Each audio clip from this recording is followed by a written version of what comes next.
Jadi sebelumnya saya mengucapkan terima kasih kepada Bapak sebagai kepala sekolah bisa meluangkan waktunya Pak dalam kegiatan guru penggerak saya ini.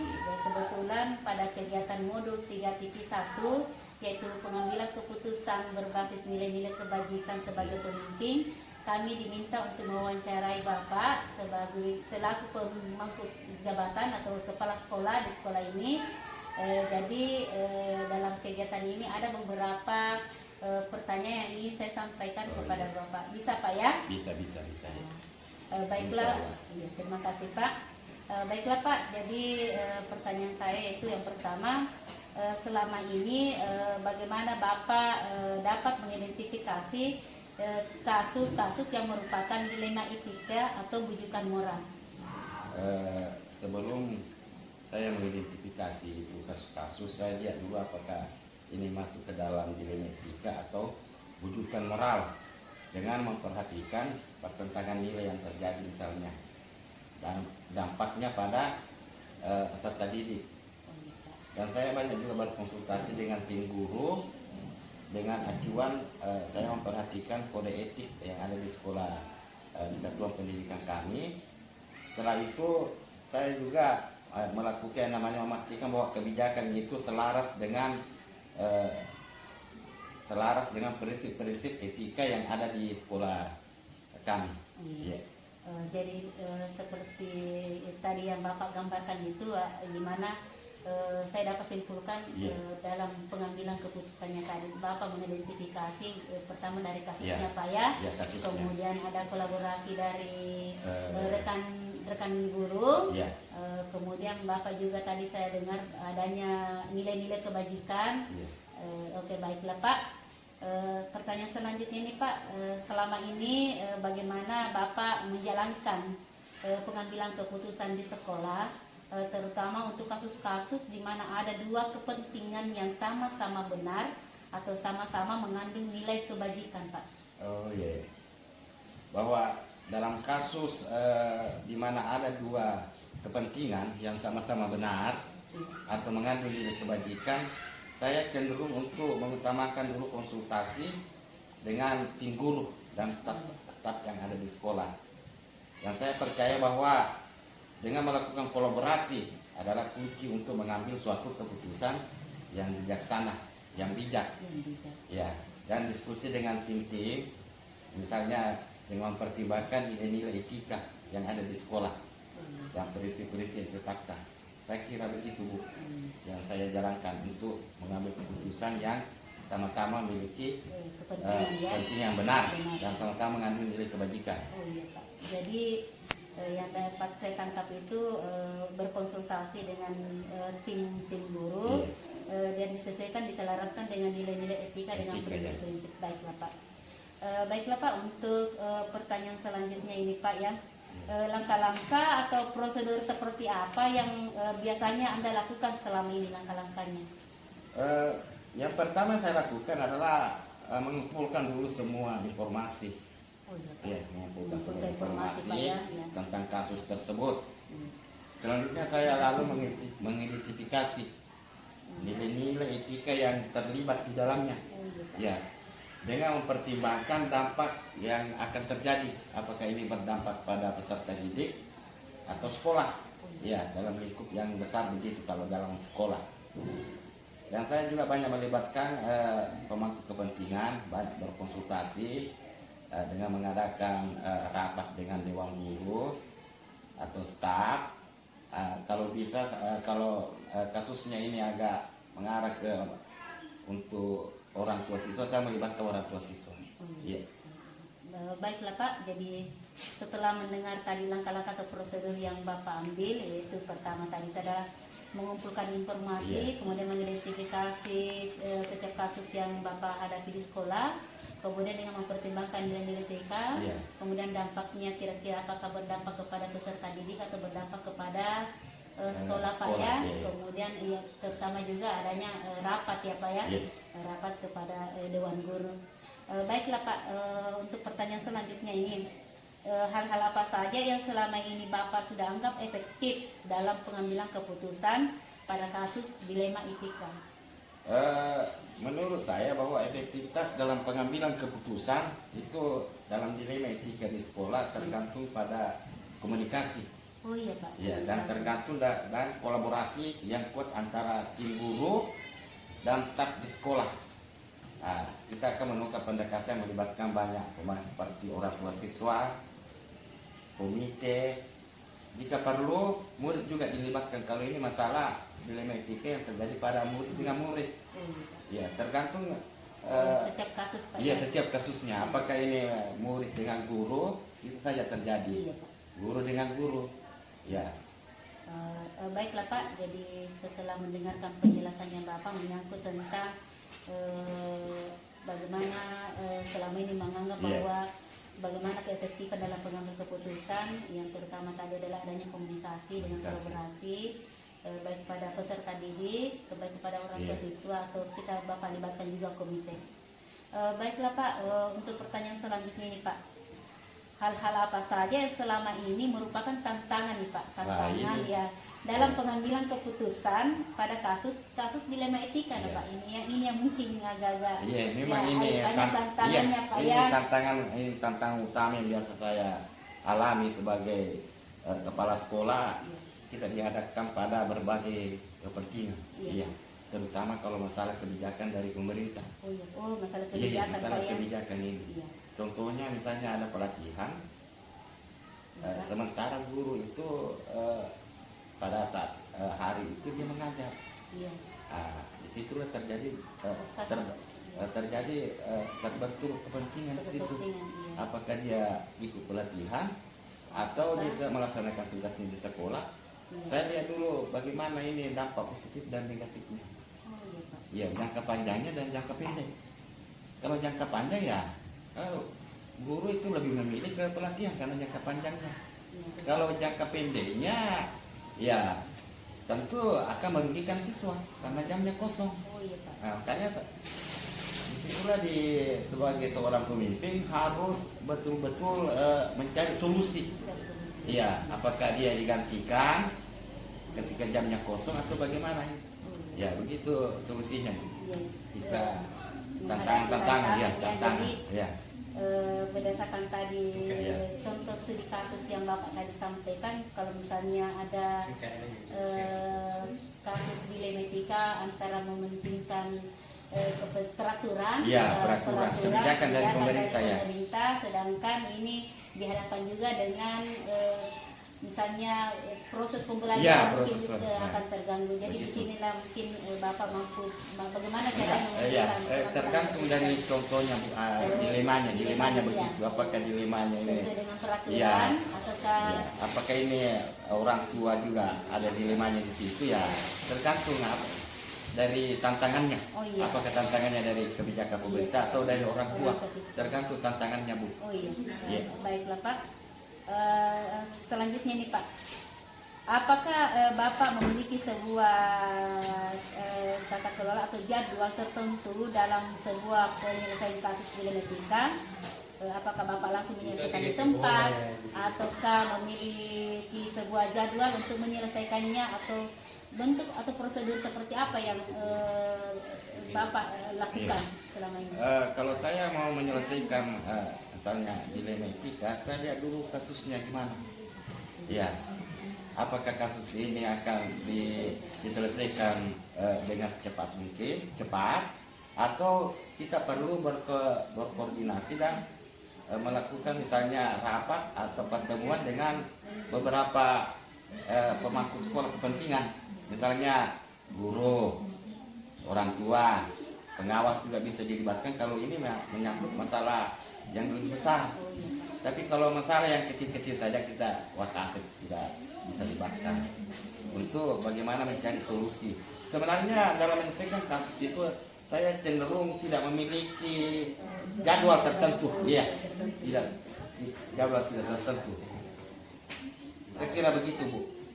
Berarti di sini dalam penyelesaian satu kasus dilema etika di sini Bapak lebih cenderung tidak menentukan jadwal, hanya tergantung kepada jenis kasus yang Bapak hadapi, apakah misalnya kasusnya Misalnya itu anak-anak berkelahi, langsung ya langsung diselesaikan, diselesaikan, ya. Saya sudah berkelahi atau misalnya berbohong menyontek kan Iya. bisa langsung diselesaikan pada waktu itu. Tetapi jika misalnya kasusnya lebih besar Iya. daripada Itu harus diselesaikan dengan berkoordinasi dulu. Iya, harus dirapatkan atau bisa juga kita panggil semua pemangku kepentingan. Iya, untuk menyelesaikannya. Oke, baiklah Pak. Pertanyaan selanjutnya nih Pak. Adakah seseorang atau faktor-faktor yang selama ini mempermudah atau membantu Bapak dalam pengambilan keputusan dalam kasus-kasus dilema etika ini Pak, yang membantu atau yang selama ini mempermudah atau bagaimana dalam pengambilan keputusan Kalau Bapak? masalah membantu ini tentu kita sebagai suatu organisasi di sekolah itu harus betul-betul kita satu paket, misalnya. Iya, satu paket. Nggak bisa kita menentukan keputusan sendiri. Tentunya kita harus berkoordinasi dan banyak berdiskusi dengan rekan-rekan sejawat, misalnya wakil kepala sekolah, dewan guru, staf, sehingga keputusan nanti yang kita ambil itu tidak merugikan beberapa pihak. Oh iya Pak. Dan ini sangat bergantung pada keputusan kita ambil nanti. Dan yang saya lakukan itu ketika saya sudah mengambil keputusan, saya nantinya saya refleksikan. Iya. Bapak refleksikan apakah keputusan saya ambil ini ada dampak negatifnya atau gimana? Ya begitu. Baiklah, jadi dalam pengambilan keputusan tidak cenderung menurut bahwa kita yang putuskan sendiri. Iya, tidak. Iya. Sesuai dengan harus kolaborasi dengan berbagai pihak yang iya. Baiklah, untuk pertanyaan terakhir nih Pak. Dari semua hal yang telah disampaikan, pembelajaran apa yang dapat Bapak petik dari pengalaman Bapak dalam mengambil keputusan dilema etika? Iya, ini pengalaman yang saya ambil atau petik dari, karena ini dilema etika ini baru saya dengar istilahnya. Oh iya, iya bukan? Iya baru Pak iya, ya. Dengan bujukan moral. Baru ya. saya dengar ini. Nanti terima kasih kepada guru penggerak yang bisa memperkenalkan kami ini di sekolah mengenai dilema etika. Sebenarnya ini dilema ini sudah lama kita dengar. Ya. Cuma dalam konteks keputusan. Misalnya dalam keluarga kita kan biasa juga dilema.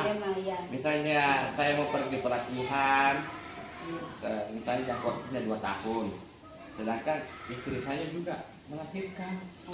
Yang mana saya mau dilema ya Pak ya. Ini dalam lingkungan kecil. Keputusan adalah mengambil kebijakan sesuai dengan nilai-nilai kebajikan. Ya, yang mana sahabat? Betul-betul ini guru penggerak ini sangat membantu kami di sekolah. Semoga ilmunya nanti bisa diaplikasikan atau bisa diterapkan di sekolah kita ini. Ketua pendidikan yang tentunya intinya itu pembelajaran kita di sini itu berpusat pada siswa. Iya.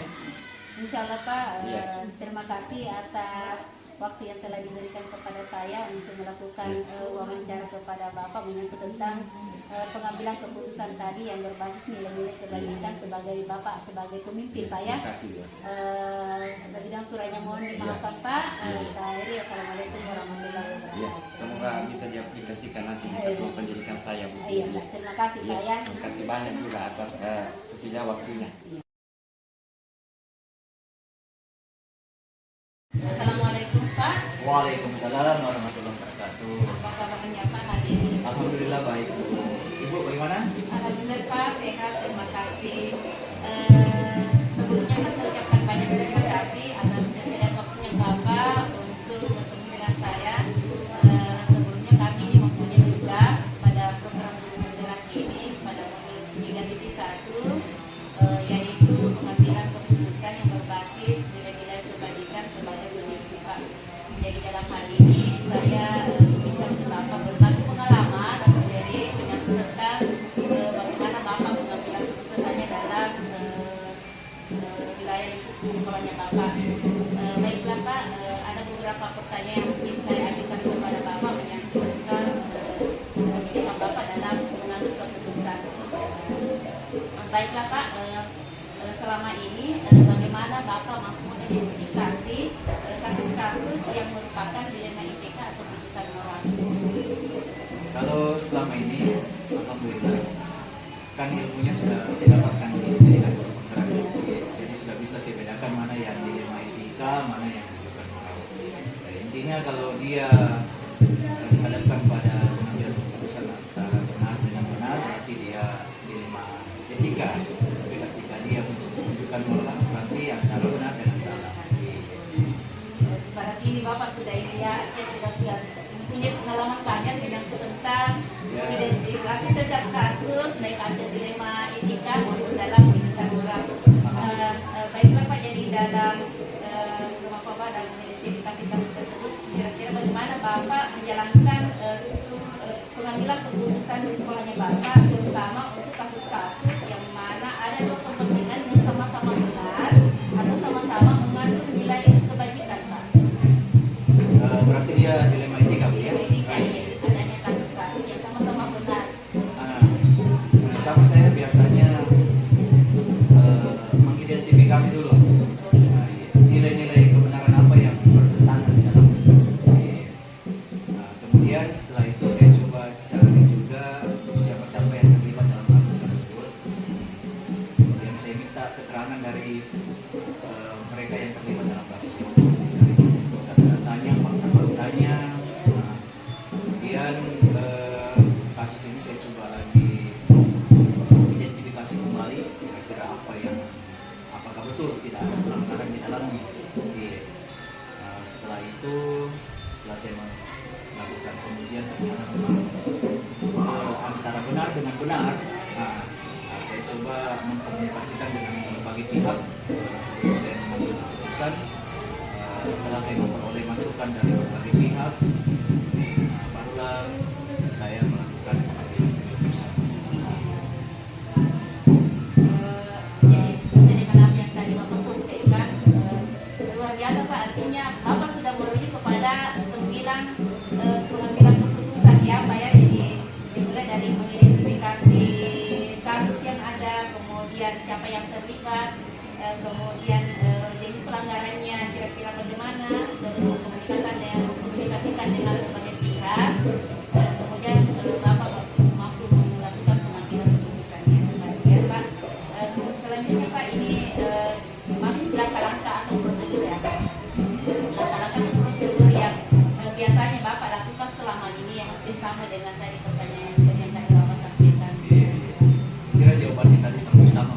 Kita yang mulai dari mengidentifikasi nilai yang bertentangan, kemudian kita coba mengidentifikasi siapa yang terlibat, kita panggil semua siapa yang terlibat, kemudian setelah saya tahu siapa yang terlibat, saya panggil semua, saya minta keterangannya, faktanya. Setelah itu saya coba identifikasi apakah betul ini dilema etika, siapa tahu dia bukan moral.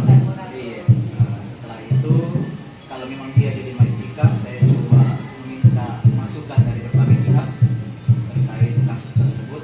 Saya biasa juga komunikasi dengan rekan-rekan kepala sekolah, siapa tahu ada yang sudah pernah mendapatkan kasus seperti ini. Kalau memang tidak ada, saya biasanya mengambil lagi masukan dari pengawas pembina terkait dengan keputusan yang akan diambil. Setelah memperoleh berbagai macam masukan, barulah saya mengambil keputusan.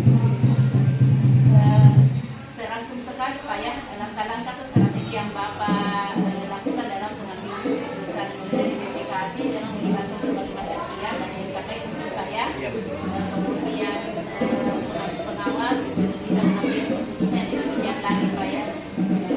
Baiklah Pak, jadi langkah-langkah yang selama ini Bapak anggap efektif dalam pengambilan keputusan pada kasus pidana etika. Iya. Alhamdulillah, faktor yang mendukung dalam pengambilan keputusan dalam hal etika. Tadi ini saya sudah jelaskan. Pengambilan sebelum saya mengambil keputusan, saya meminta bantuan dari berbagai pihak. Alhamdulillah komunikasi dengan MKKS sangat baik, sehingga banyak masukan saya peroleh dari rekan-rekan MKKS terkait dengan masalah-masalah yang saya hadapi. Kemudian juga komunikasi dengan dinas dalam hal ini dengan pengawas pembina, dengan kabin kepala dinas terkait dengan kasus yang ada di sekolah itu juga sangat luar biasa, sehingga saya anggap semua faktor tersebut menjadi hal yang sangat membantu saya dalam pengambilan keputusan. Sudah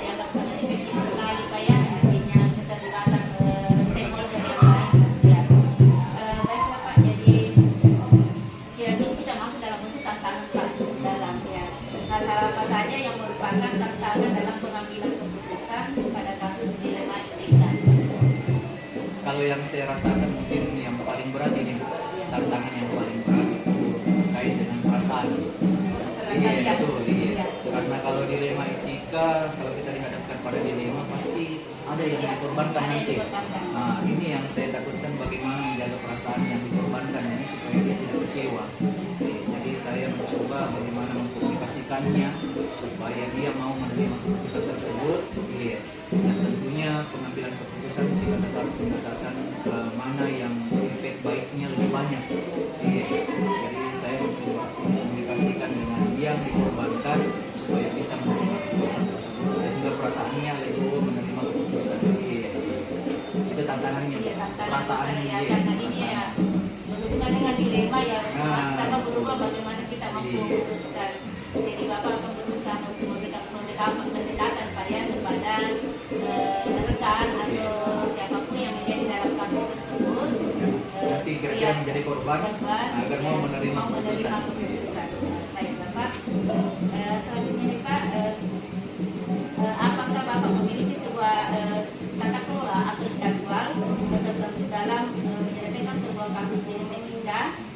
Apakah langsung menyelesaikannya di tempat atau memiliki sebuah jadwal untuk menyelesaikannya, untuk atau prosedur seperti apa yang dijalankan Pak?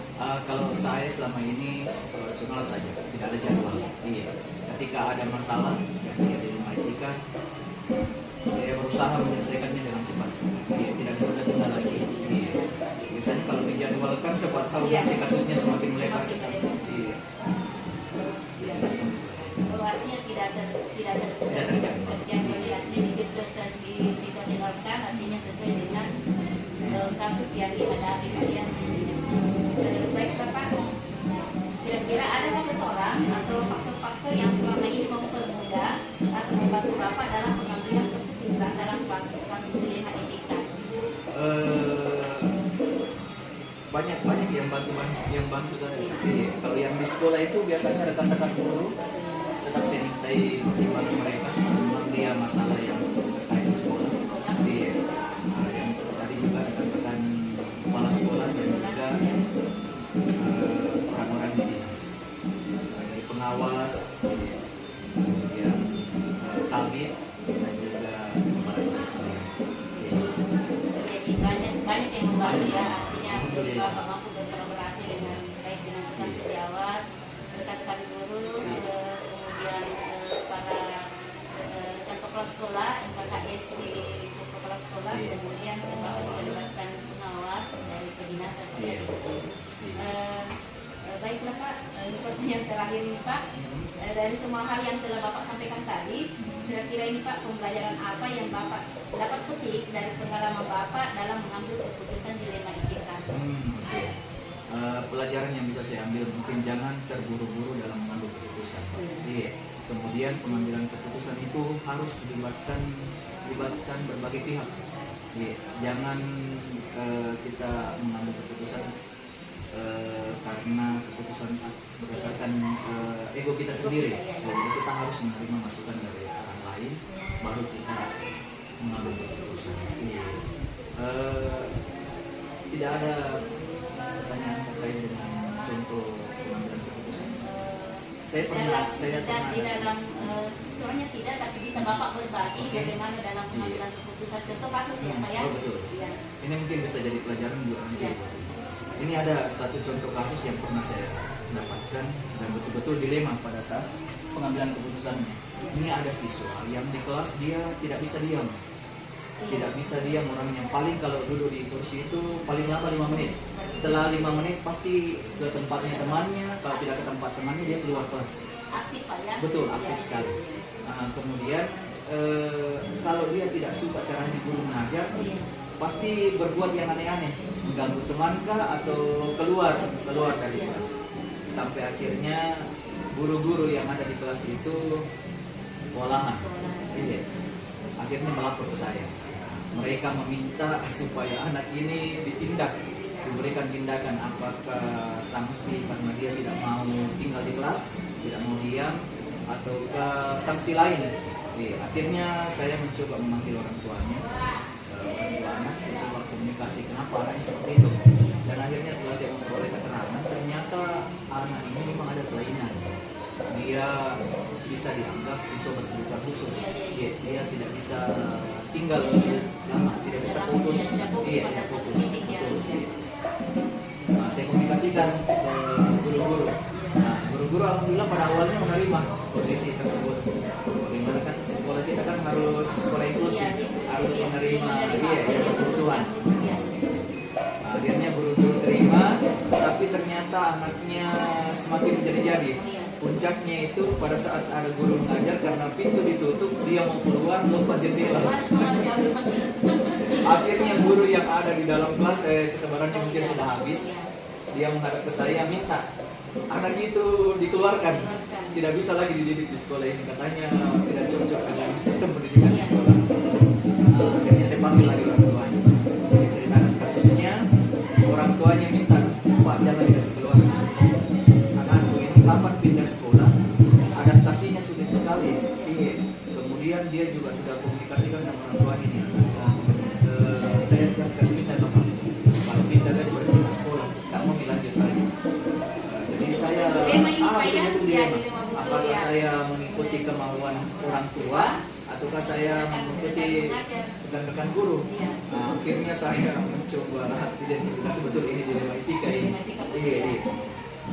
Saya mencoba komunikasi dengan kepala sekolah, saya dapat masukan, tapi belum kayaknya keputusannya belum bisa saya tetapkan. Iya. Saya coba lagi komunikasikan dengan pengawas pembina. Alhamdulillah setelah komunikasi dengan pengawas pembina sudah ada titik temu. Iya. Anaknya memang kita kasih keputusan itu harus dipindahkan. Iya. Jadi pertimbangan dari rekan-rekan kepala sekolah dan pengawas dan juga keterangan dari orang tuanya. Dia sudah membawa ke psikiater, dan memang anaknya memang kalau sistem pendidikan di sekolah seperti kita ini, dia tidak bisa ikuti. Dia memang harus di sekolah yang khusus. Saya akhirnya komunikasikan dengan orang tuanya bahwa anak ini kalau dibiarkan seperti ini bahaya. Iya, karena sudah ada juga teman-teman yang contoh. Iya, jadi virus di kelasnya. Banyak teman-temannya yang bilang, kenapa bisa dibiarkan gitu keluar? Iya, betul. Iya. Tapi di sisi lain ada hikmah. Guru-guru di sana juga sudah mulai mencoba bagaimana mengajar sesuai dengan kebutuhan anak, sesuai dengan tingkah laku anak. Iya, bukan lagi satu cara dia gunakan. Betul. Betul. Jadi singkat cerita, keputusan yang saya ambil, kita pindahkan anak ke pertimbangan tadi. Sudah ada hasil keterangan dari psikiater, kemudian tidak mau menjadi pengaruh buruk bagi siswa yang lain. Yang lain juga keputusan dari pertimbangan dari pengawas pembina dan kepala sekolah yang mendukung keputusan saya untuk akhirnya dikeluarkan anak, dipindahkan di sekolah yang memang sesuai dengan kebutuhannya. Kasus yang luar biasa Pak dalam pengambilan keputusan, dia hampir di kehadiran dengan kasihan sebenarnya, hampir menuju ke situ, tetapi yang masuk lagi dalam bentuk jika anak-anak ada siswa tersebut dikeluarkan, ada yang bisa menjamin bahwa dia bisa ditempatkan di tempatnya yang memang selayaknya dibutuhkan. Tadi juga artinya berpengaruh negatif pada perkembangan belajarnya siswa, supaya juga bisa tetap di sekolah. Untuk kasus sangat inspiratif sekali Pak. Terima kasih atas contoh kasus yang telah diberikan. Dan kita paham bahwa dalam situasi sekolah memang akan banyak mungkin kasus-kasus yang bisa melibatkan kita dilema dalam memutuskannya. Ya, memang dibutuhkan peran sebagai kepala sekolah mampu memberikan keputusan sesuai dengan nilai-nilai